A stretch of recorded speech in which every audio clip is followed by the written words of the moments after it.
Le réfrigérateur est un objet du quotidien, mais comment fonctionne-t-il? Quels sont les principes physiques et chimiques sollicités par cet objet du quotidien?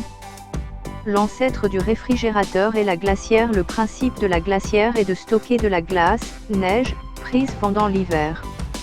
Cette glace conserve son état pendant tout le long de l'année. Par la suite, d'autres inventions ont vu le jour dans le réfrigérateur en 1850 par Ferdinand Carré.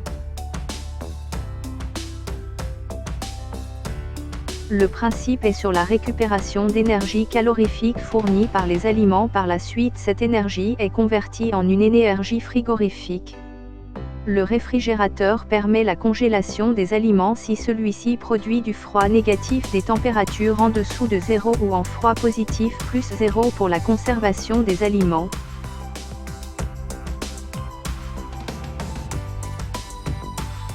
Le compresseur est le cœur du système. Il permet de rendre une dynamique au fluide frigorifique. De le faire bouger. Il permet aussi de faire passer le gaz de basse pression, BP, en haute pression, HP.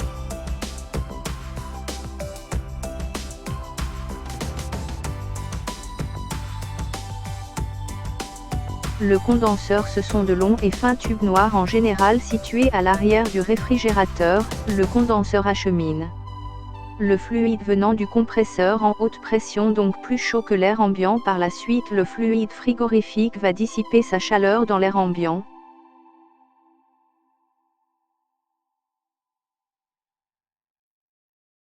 Le détendeur permet de faire chuter la pression et la température du liquide frigorifique provenant du condenseur. Il est constitué d'un tube de très petit diamètre appelé capillaire.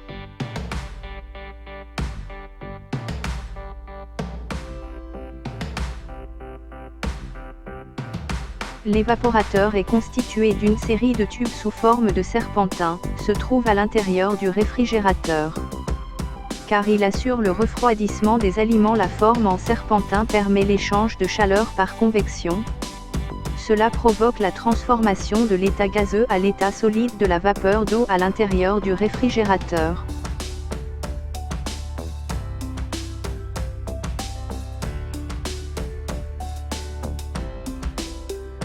Le fluide réfrigérant permet la récupération d'énergie. C'est comme un fluide caloporteur en partie car il transporte de la chaleur, mais il est aussi frigoporteur, c'est quand il est à l'état liquide.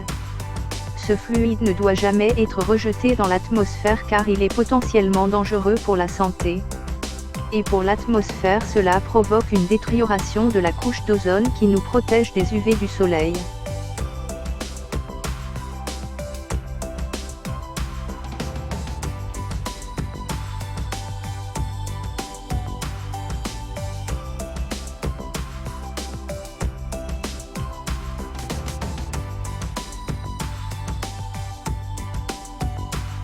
L'enthalpie. Le fluide frigorigène a une certaine enthalpie. Sur Wikipédia. En physique, la fonction enthalpie correspond à l'énergie totale d'un système thermodynamique. Elle comprend l'énergie interne qui est l'énergie nécessaire pour créer le système, à laquelle est additionné le travail que ce système doit exercer contre la pression extérieure pour occuper son volume.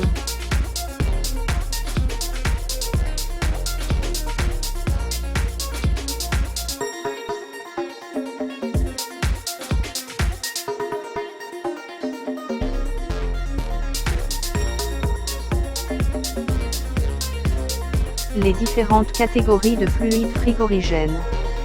Les chlorofluorocarbures, CFC, les hydrochlorofluorocarbures, HCFC, les hydrofluorocarbures, HFC. Les perfluorocarbures, PFC, ou hydrocarbures perfluorés, le R718O, le R728R. Le fluide le plus utilisé dans les réfrigérateurs est R134A et le R600A qui remplace le fréon qui est interdit de nos jours.